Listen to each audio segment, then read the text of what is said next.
Hi, Room 26 kiddos. This is our third day reading The One and Only Ivan. And do y'all remember who's telling the story? It's Ivan. It's Ivan the gorilla. And last we left off, Ivan he talked about his cage. He talked about liking to draw and things. And he talked about his friend Stella. Do y'all remember what kind of animal Stella is? I'll show a picture to remind you. What kind of animal is Stella? Stella is an elephant. Stella is an elephant. Stella's really old. Remember Stella used to work for a circus, but she's kind of old. She's not very strong anymore, and she gets sick sometimes. So that's where we left off. We learned about Stella. So now we start with a plan. It's been 2 days since anyone's come to visit. Mac is in a bad mood. He says we're losing money, hand over fist. He said he's going to sell the whole lot of us. When Thelma, a blue and yellow macaw, demands, "Kiss me, big boy," for the third time in 10 minutes, Mac throws a soda can at her. Thelma's wings are clipped so she can't fly, but she can still hop. She leaps aside just in the nick of time. "Pucker up," she says with a shrill whistle. Mac stomps to his office and slams the door shut. I wonder if my visitors have grown tired of me. Maybe if I learn a trick or two, it'll help. Humans do seem to enjoy watching me eat. Luckily, I'm always hungry. I am a gifted eater. A silverback must eat 45 pounds of food a day if he wants to stay a silverback. 45 pounds of fruit and leaves and seeds and stems and bark and vines and rotten wood. Also, I enjoy the occasional insect. I'm going to try to eat more. Maybe then we'll get more visitors. Tomorrow I will eat 50 pounds of food, maybe 55. That should make Mac happy. Bob. I explained my plan to Bob. Do you remember who Bob was? In the very beginning, Ivan talks about his friend Stella, who he said was an elephant, and his other friend Bob. Here's Bob. Bob is a puppy dog. That's his dog friend Bob. Ivan, he says, trust me on this one. The problem is not your appetite. He hops onto my chest and licks my chin, checking for leftovers. Bob is a stray, which means he doesn't have a permanent address. He is so speedy and so wily that mall workers long ago gave up on trying to catch him. Bob can sneak into cracks and crevices like a tracked rat. He lives well off the ends of hot dogs and he pulls from the trash. For dessert, he laps up spilled lemonade and splattered ice cream cones. I've tried to share my food with Bob, but he is a picky eater and says he prefers to hunt for himself. Bob is tiny, wiry, and fast like a barking squirrel. He is nut-colored and he has big ears. His tail moves like weeds in the wind, spiraling and dancing. Bob's tail makes me dizzy and confused. It has meanings within meanings like human words. I am sad, it says. I am happy. It says, beware. I may be tiny, but my teeth are sharp. Gorillas don't have any use for tails. Our feelings are uncomplicated. Our rumps are unadorned. Bob used to have 3 brothers and 2 sisters. Humans tossed them out of a truck onto the freeway when they were a few weeks old. Bob rolled into a ditch. The others did not. So just like Ivan doesn't have any family, Bob doesn't really have any family either. I'm glad they have each other. His first night on the highway, Bob slept in the icy mud of the ditch, and when he woke, he was so cold that his legs would not bend for an hour. The next night, Bob slept under some dirty hay near the Big Top Mall garage bins. The following night, Bob found the spot in the corner of my domain where the glass is broken. I had dreamed that I had eaten a furry donut, and when I woke up in the dark, I discovered a tiny puppy snoring on top of my belly. It had been so long since I'd felt the comfort of another's warmth that I wasn't sure what to do. Not that I hadn't had visitors. Mac had been in my domain, of course, and many other keepers. I'd seen my share of rats zip past, and the occasional wayward sparrow had fluttered in through my hole or in my ceiling. But they never stayed long. I didn't move all night for fear of waking Bob.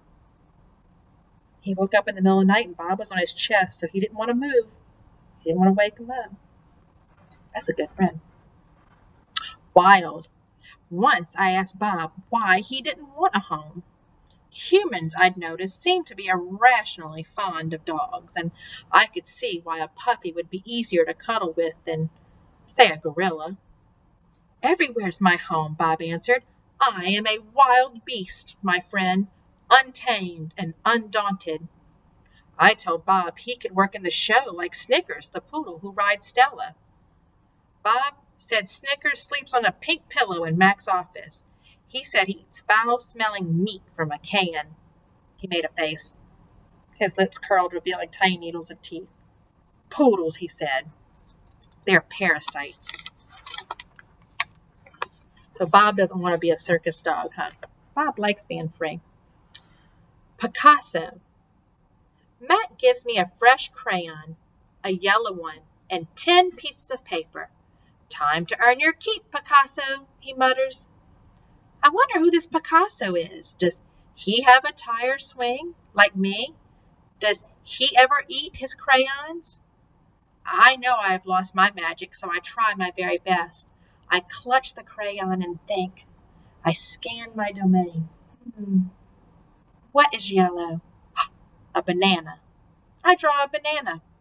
The paper tears, but only a little. I lean back, and Mac picks up the drawing. Another day, another scribble, he says. 1 down, 9 to go. What else is yellow, I wonder, scanning my domain?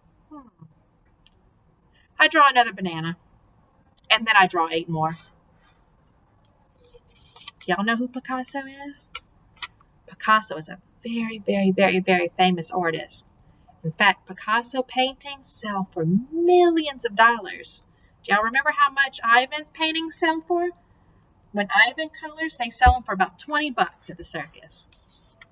So I don't think he's as famous as Picasso, but he likes to draw and paint like Picasso. Three visitors are here. A woman, a boy, a girl. I strut across my domain for them. I dangle from my tire swing. I eat 3 banana peels in a row.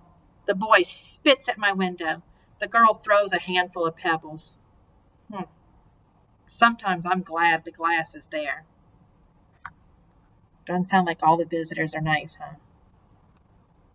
My visitors return. After the show, the Spit Pebble children come back. I display my impressive teeth. I splash in my filthy pool. I grunt and I hoot. I eat and I eat and I eat some more. The children pound on their pathetic chests. They toss more pebbles. Slimy chimps, I mutter. I throw a meatball at them. Sometimes I wish the glass were not there. He wishes the glass wasn't there because he wished he could just throw poop on them. Oh, slimy chimp.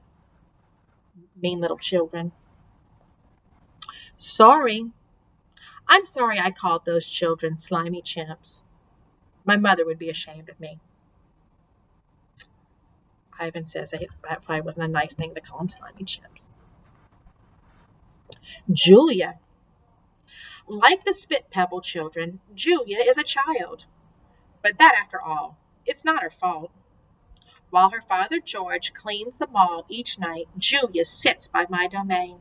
She could sit anywhere she wants, by the carousel, in the empty food court, on the bleachers coated in sawdust. But I'm not bragging when I say she always chooses to sit by me. I think it's because we both love to draw. Sarah, Julia's mother, used to help clean the mall.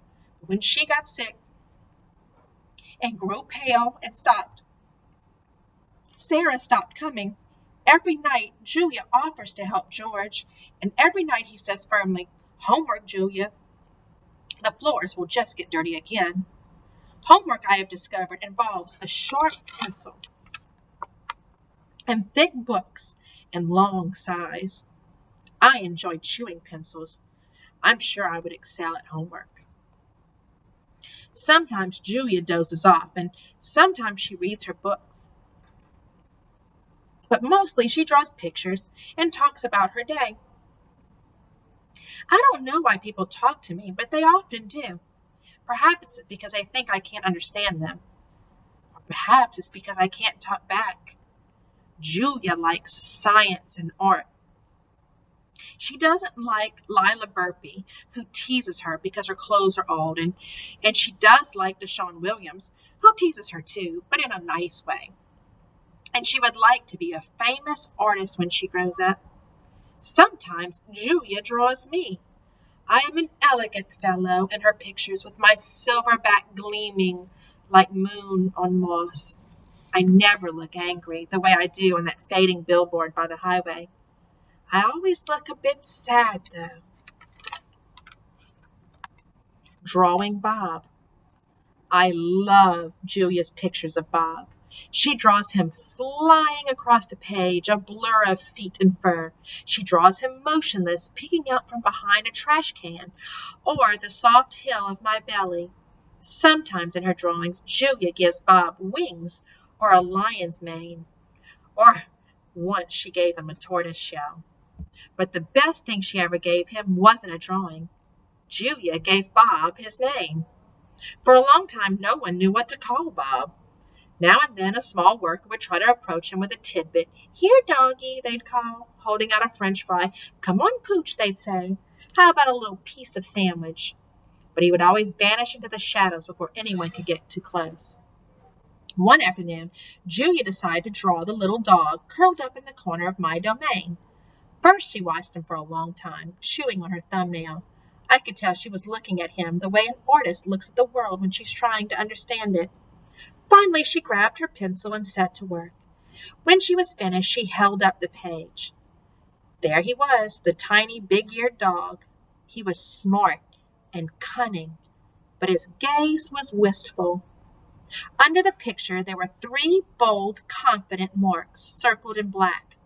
I was pretty certain it was a word, even though I couldn't read it. Julia's father peered over her shoulder. "That's him, exactly," he said, nodding. He pointed to the circled marks. "I didn't realize his name was Bob," he said. "Me either," said Julia. She smiled. "I had to draw him first." Bob and Julia.